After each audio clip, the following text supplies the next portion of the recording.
자, 오늘 본문 말씀을 가지고 우리의 인생을 바꾸는 예수님의 7가지 질문 5번째 시간으로 그 아홉은 어디 있느냐라는 제목을 함께 은혜를 나누겠습니다. 함께 제목을 우리 따라 하시겠습니다. 그 아홉은 어디 있느냐.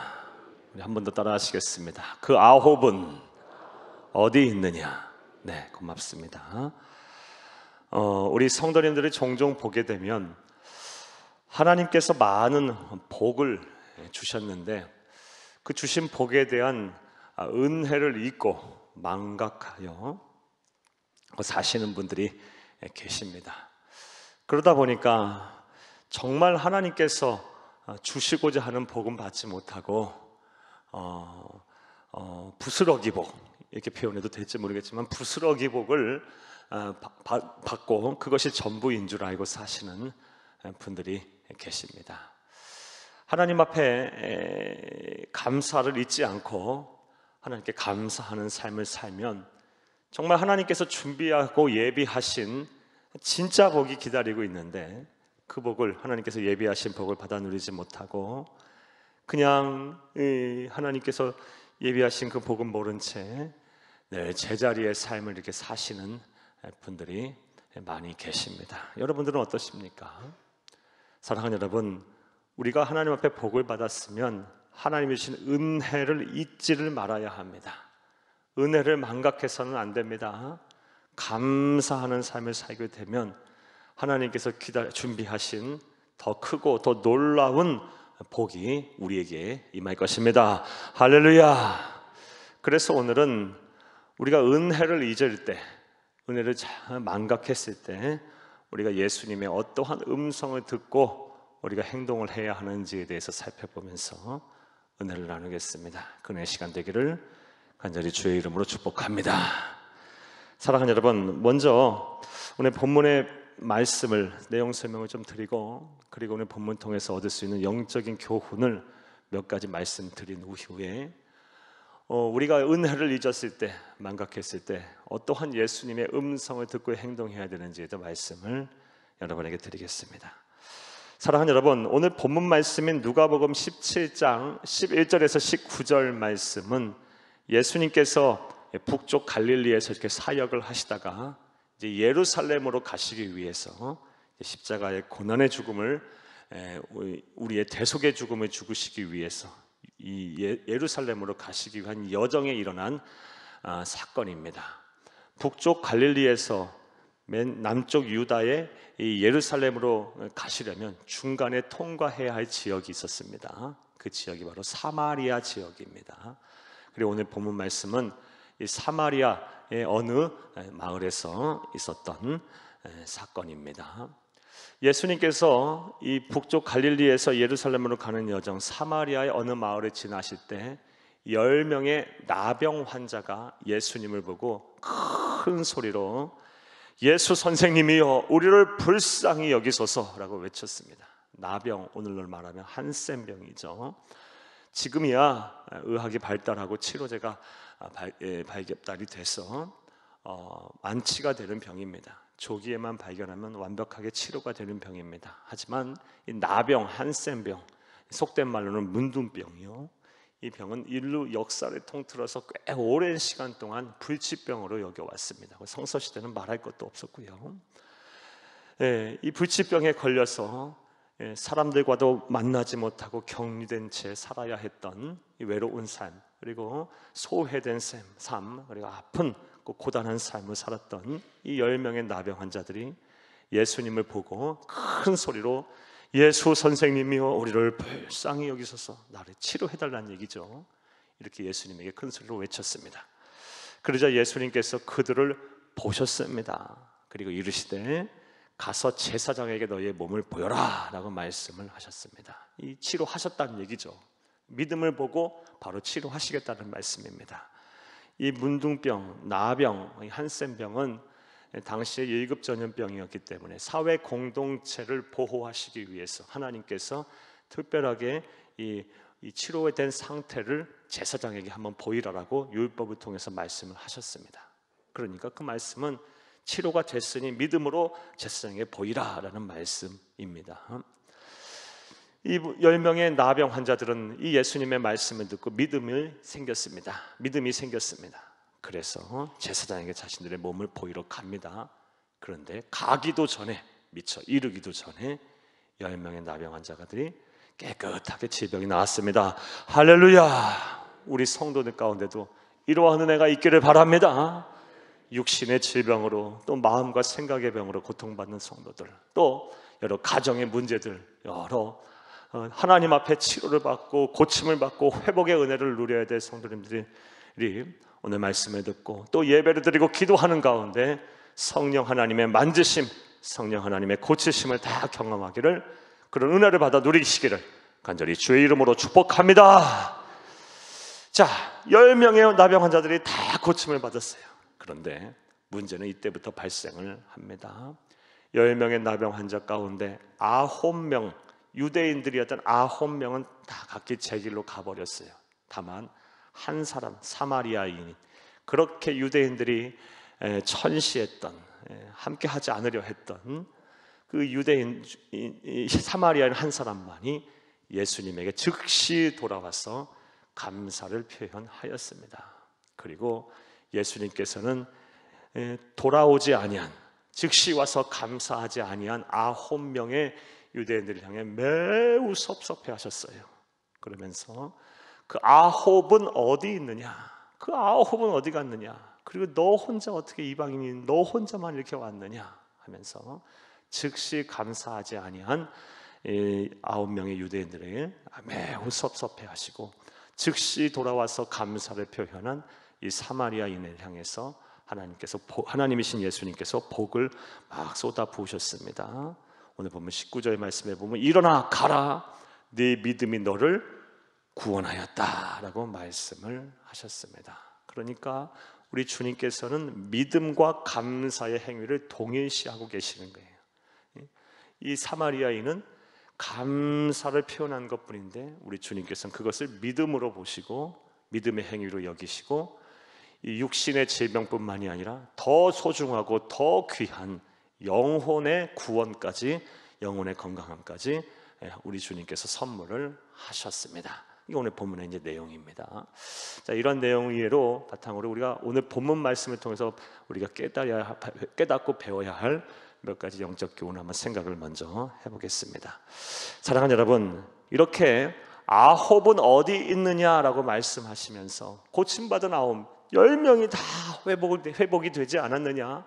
그런데 어찌 너희 한 사람만, 너 혼자만 오고 9은 어디 있느냐 하고 섭섭해 하시는 이런 예수님의 말씀을 통해서 우리가 알 수 있는 영적 교훈은 무엇이 있을까요? 먼저 예수님은 감사하는 자를 찾으신다라는 것입니다.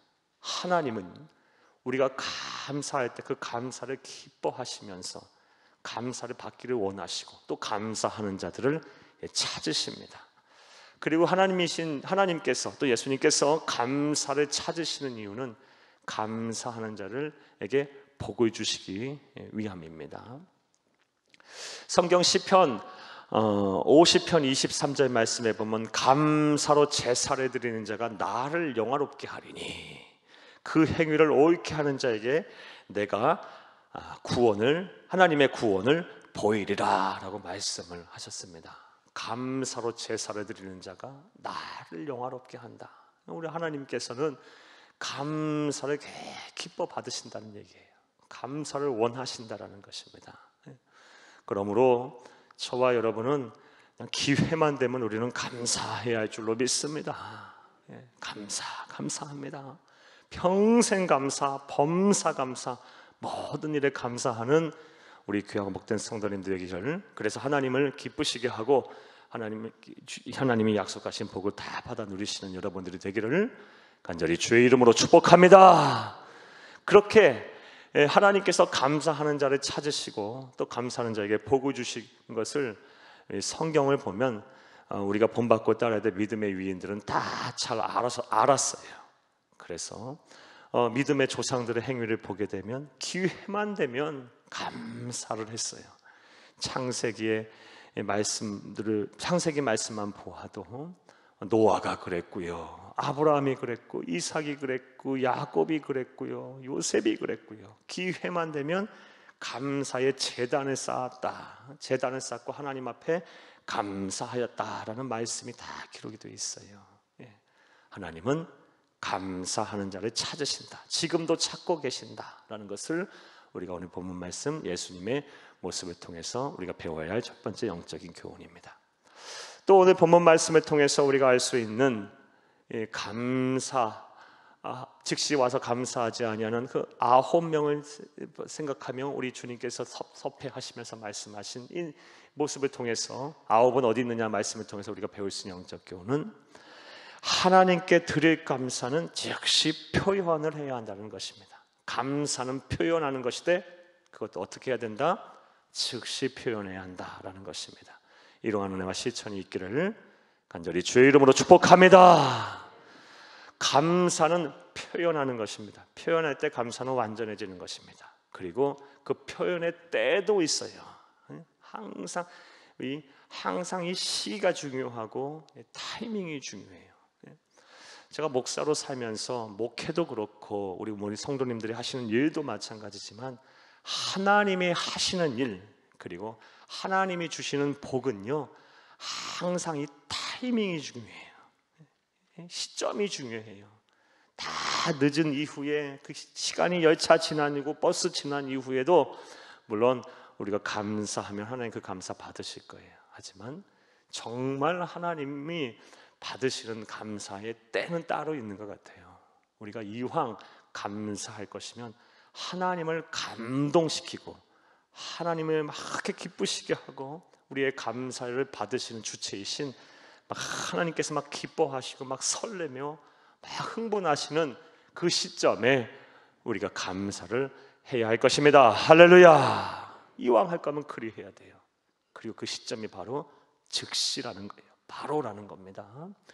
오늘 본문 말씀 우리가 보아 알다시피 10명의 나병 환자들이 다 고침을 받았어요. 그런데 한 사람만 돌아와서 즉시 감사했어요. 그런데 그렇다면 사랑하는 여러분, 돌아와서 즉시 감사하지 아니한 그 9명은 감사하는 마음이 없었을까요? 아니죠. 감사하는 마음이 있었겠죠. 예수님에게 왜 감사를 안 했겠어요? 그런 마음이 왜 없었겠습니까? 하지만 다른 일이 먼저다라고 생각을 했던 것입니다. 가서 빨리 제사장에게 먼저 자신들의 깨끗해진 몸을 보이고 자신들이 치료가 되었음을 인정받는 것이 먼저다. 그리고 나서 예수님에게 감사해도 늦지 않다. 이게 그들의 생각이었던 거예요. 또 가족들 만나서 오랫동안 만나지 못했던 가족들 만나서 회포도 풀고 그동안에 못했던 말 이야기도 하고 만남을 갖는 것이 먼저다. 그리고 나서 예수님에게 가서 감사해야겠다. 이렇게 생각을 했었을 거예요. 또 어떤 사람은 가서 예물도 준비하고 선물도 준비해서 우리 예수님에게 와서 감사를 표현해야겠다라고 또 생각도 했을 수도 있어요.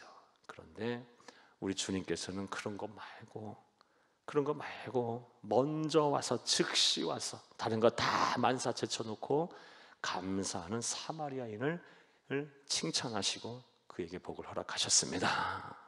사랑하는 여러분, 항상 우리가 기억해야 할 것은 우리의 우선순위는 항상 하나님을 앞에 두고 있어야 돼요. 마태복음 6장 33절에 먼저 그의 나라와 그 의를 구하라 그러면 이 모든 것을 너에게 더하시리라 말씀하셨습니다. 사랑하는 여러분, 항상 하나님이 있게 영광을 돌리고 하나님이라면 예수님이라면 어떻게 생각하실까? 어떤 생각을 갖고 어떤 마음을 갖고 계실까를 항상 염두에 두고 우선순위를 하나님을 앞에 딱 두고 하나님의 나라를 앞에 두고 우리가 신앙생활을 하고 우리가 이 세상을 살아야 할 줄로 믿습니다. 그렇다면 우리가 감사한 일이 생긴다면 또 설령 그렇지 않다 할지라도 감사를 해야 할 때 먼저 즉시 하나님 앞에 감사하게 될 것입니다. 자, 오늘 본문 말씀을 통해서 우리가 알 수 있는 두 번째 영적인 교훈은 하나님께 드릴 감사는 어떻게 해야 한다? 즉시 해야 한다. 타이밍이 중요하다라는 것입니다. 자, 그리고 오늘 본문 말씀을 통해 또 알 수 있는 세 번째 영적인 교훈은 하나님은 감사하는 자에게 더 큰 복을 주신다. 그리고 그래서 더 큰 감사를 하게 하신다라는 것입니다. 사랑하는 여러분, 이 말씀을 한번 읽어보겠습니다. 우리 19절을 함께 읽겠습니다. 그에게 이르시되 일어나 가라, 네 믿음이 너를 구원하였느니라 하시더라. 아멘. 더 큰 은혜와 더 큰 복을 주시는 것이 바로 하나님의 아버지의 마음이신데, 이것을 이끌어내는 원동력이 뭐다? 감사라는 것입니다. 사랑하는 여러분, 저는 목회자로서 늘 바람이 있고 기도하는 바가 있어요. 우리 성도님들의 삶이 변화되기를 원합니다. 믿음이 없는 성도들은 믿음을 갖기를 원하고, 가정에 이 질병으로 고통받는 환우들이 있는 성도들은 병이 낫기를 바라고, 그리고 또 직장과 사업장에 어려움을 갖고 있는 성도님들은 그 경제적인 문제들이 다 또 해결되기를 바라고, 또 작은 믿음이 무엇보다 있으신 분은 더 큰 믿음을 갖기를 원하고, 이게 목회자의 마음이고, 또 우리 성도님들의 마음, 바라고 원하는 바일 것이고, 또 우리 하나님의 마음이기도 할 것입니다. 그런데 안타깝게도 앞서 서두에 말씀드린 대로 많은 성도님들이 예수를 평생 믿어도 이 삶의 변화가 일어나질 않아요. 그리고 늘 하나님 앞에 간구하고 소원하고 뭔가 기도하고 바라고 원하는 것 같은데, 또 감사를 표현하는 것도 같은데, 또 뭔가 하는 것 같은데 늘 제자리의 삶, 뭔가 나아지고 변화되지 않는 이런 삶을 사시고 계시는 성도님들이 참 많음을 보게 됩니다. 무엇이 문제일까? 무엇이 문제일까? 분명 예수 믿지 않는 사람보다 예수 믿는 사람들은 하나님께서 더 크신 은혜와 복을 주셔서 더 잘 살아야 하고, 더 복된 삶을 살아야 하고, 더 은혜 속에 살아야 하는데, 그렇지 못한 것을 보면서 무엇이 문제일까? 무엇이 문제일까? 를 고민하는 가운데 오늘 본문 말씀 같은 말씀을 보게 되면 그 답은 우리가 분명히 알 수 있어요. 감사의 부족이 아닐까라는 생각을 하게 돼요. 우리가 하나님의 백성으로서 우리가 지금까지 받은 은혜와 받은 사랑도 큰데, 더 큰 은혜와 더 큰 사랑, 더 큰 복을 누리고 살며, 이제 제자리의 삶에서 벗어나 더 큰 은혜와 복을 누리며 살려면, 변화된 삶을 살려면 우리의 삶 가운데, 또 우리의 신앙 가운데 감사라는 신앙이 곤고히 세워지고 또 견고하게 세워져야 할 줄로 믿습니다. 감사가 습관화되어야 돼요. 입에 감사가 딱 붙어야 돼요. 좋을 때도 감사하고, 좋지 않을 때도 감사하고, 하나님께서 내게 큰 일을 행하셨을 때도 감사하고, 그리 아니하실지라도 감사하고, 항상 감사, 범사에 감사, 그리고 즉시 감사, 이렇게 하게 되면 하나님께서 반드시 감사 위에 더 큰 감사를 하게 하실 것입니다. 이런 은혜가 있기를 간절히 주의 이름으로 축복합니다. 무엇보다 받은 은혜를 잊지 말아야 되겠죠. 받은 은혜를 잊지 말아야 우리가 감사하며 살 수 있을 것입니다. 자, 그렇다면 또 한번 생각을 해보겠어요. 하나님은 감사하는 자를 찾으시고, 또 하나님께 즉시 감사를 표현해야 하며, 그리고 하나님은 감사하는 자에게 더 큰 감사의 복을 주신다고 했는데, 이 모든 것이 가능하려면 우리가 받은 은혜를 잊지 말아야 돼요. 받은 은혜를 망각하면 안 돼요. 그렇다면 우리가 이 받은 은혜를 잊지 않고 망각하지 않고 감사를 하려면, 평생 감사, 범사의 감사를 실현하려면 우리가 어떻게 하면 될까? 받은 은혜를 잊지 않으려면 여러 가지 말씀드릴 수 있겠지만, 오늘 신명기 말씀 한 말씀 갖고 여러분에게 그 답을 한번 찾아보겠습니다. 신명기 32장 7절 말씀입니다. 옛날을 기억하라, 역대 연대를 생각하라. 네 아버지에게 물으라, 그가 내게 설명할 것이요, 네 어른들에게 물으라, 그들 내게 말하리로다. 아멘. 우리 7절 말씀, 32장 7절 말씀은 모세가 이제 자신의 죽음의 때가 가까움을 알고 이스라엘 백성들에게 행한 고별 설교 중에 한 말씀입니다. 그 고별 설교의 핵심은 뭐냐면, 출애굽과 그리고 가나안 땅에 입성하기 직전까지의 광야 40년 동안 하나님께서 너희에게 어떠한 은혜를 부어주셨고, 어떠한 일들을 행하셨는지를 잊지 말라라는 말이에요. 은혜를 망각하고 감사를 하는 말씀이에요. 그러면서 잊지 말라, 감사하라라고 말을 하면서 어떻게 하면 은혜를 잊지 않는지, 망각하지 않는지 그 방법을 제시했는데 32장 7절 다시 한번 보여주세요. 이 말씀 가운데 우리가 동사들을 우리가 잘 살펴봐야 돼요. 옛날을 어떻게 하라? 기억하라. 역대 연대를 생각하라. 네 아버지에게 물으라. 그가 내게 설명할 것이요. 설명한 거라와 뒤에 말하리로다는 같은 말이에요. 그러니까 우리가 하나님의 은혜를 망각하지 않고 평생 감사, 범사 감사, 즉시 감사를 실현하려면 무엇을 해야 합니까? 기억해야 돼요. 먼저는 기억해야 되고 그 다음에는 무엇을 해야 됩니까? 생각을 해야 돼. 그리고 나서 묻고 또 설명을 해야 합니다. 이게 무슨 얘기냐? 먼저 기억하라라는 말은 어떻게 하라는 것이냐? 지난날 내게 행하신 하나님의 은혜와 그런 복에 대한 사건을 기억하라라는 거예요. 기억하라라는 것은 머리로 인식을 하는 거예요. 머리로 그때를 떠올리는 거예요. 그러면서 그때를 기억하는 거예요. 아, 그때 그런 일이 있었지 하고 그 사건을 머리로 받아들이는 거예요. 그리고 나서 생각하랍니다.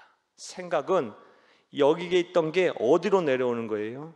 율로 내려오는 거예요. 율로. 기억한 것에 대해서 감정이 이제 추가가 되는 거예요. 아, 그때 그런 사건이 있었는데 그때 너무 막 행복했어. 이 감정이 추가되는 거예요. 아, 그때 하나님께서 그런 의해서 내가 너무너무 기뻤어. 너무너무 즐거웠어. 너무너무 좋았어. 그리고 나서 내가 받았던 그런 일들을 머리로 기억했던 일들을 그리고 또 감정으로 막 생각했던 일들을 어떻게 하라? 나 혼자 갖고 있지 말고 나누라, 전하라. 내가 받은 은혜를 이 사람 저 사람에게 막 나누라. 그리하게 되면 어떻게 한다? 받은 은혜를 망각하지 않고 즉시 감사, 범사 감사, 평생 감사를 실현할 수 있다는 것입니다.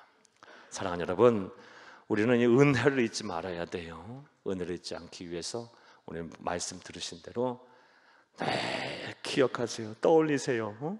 그리고 이 머리로만 떠올리기 힘들면은 또 적으세요. 그날 어떤 일이 있었고 또 여러분 감사한 일이 있으면 그때를 잊어버리지 않기 위해서 항상 적으세요. 저도 항상 적어요. 오늘 감사한 일이 있었으면 다 적어놓고 또 적어놓고 또 지나고 나서 또 그날을 돌이켜서 또 그날을 또 살펴보면 내게 이런 일이 있었지. 다 적어요. 기억을 하세요. 그리고 그거를 이제 생각을 하는 거예요. 생각을 하면은 내 이제 마음에 감정적인 요인들이 이제 추가가 돼요. 막 기쁨, 막 즐거움, 막 놀람, 또 막 평안, 막 행복, 막 이런 것들이 이제 막 추가가 돼요. 생각만 해도 막 좋아요. 그리고 나서 받은 은혜는 이제 나누는 거예요. 나 혼자만 갖고 있지 말고 막 은혜의 말씀을 막 나누세요. 전하세요. 막 설명하세요. 또 물으세요. 또 전하지만 말고 남들 하는 말도 들으세요. 막 이렇게 하면 우리가 은혜를 잊지 않고 감사하는 삶을 살게 될 것입니다. 그리고 하나님께서는 감사하는 자에게 더 큰 감사를 하게 하실 것입니다. 자, 이제 말씀을 맺겠습니다. 오늘 우리가 은혜를 잊지 말고 은혜를 망각하지 말아야 우리가 하고 은혜를 잊지 않고 감사하는 삶을 살아야 할 텐데 은혜를 망각할 때 그래서 감사하지 못할 때 우리가 들어야 될 예수님의 음성은 그 아홉은 어디 있느냐라는 말씀이에요. 그 아홉은 어디 있느냐. 이 말씀 속에서는 우리 예수님께서 지금 감사하는 자를 막 찾고 계신다는 말씀이에요. 그리고 감사를 받기를 원하신다는 말씀이며 또 즉시 와서 감사하기를 원하신다는 말씀이고 그리고 감사하는 자에게 더 큰 감사를 주시겠다라는 약속의 말씀이기도 합니다. 여러분, 은혜를 잊었을 때 어떤 예수님의 말씀을 들어야 합니까? 따라해 보겠어요. 그 아홉은 어디 있느냐? 한 번 더 따라합니다. 그 아홉은 어디 있느냐? 마지막으로 따라합니다. 그 아홉은 어디 있느냐? 이 음성이, 우리 예수님의 음성이 우리에게, 나에게 주신 음성이라고 생각하고, 여러분 은혜를 잊지 않고는, 그래서 감사하는 귀하고 복된 성도님들이 다 되시기를 간절히 주의 이름으로 축복합니다. 축복합니다.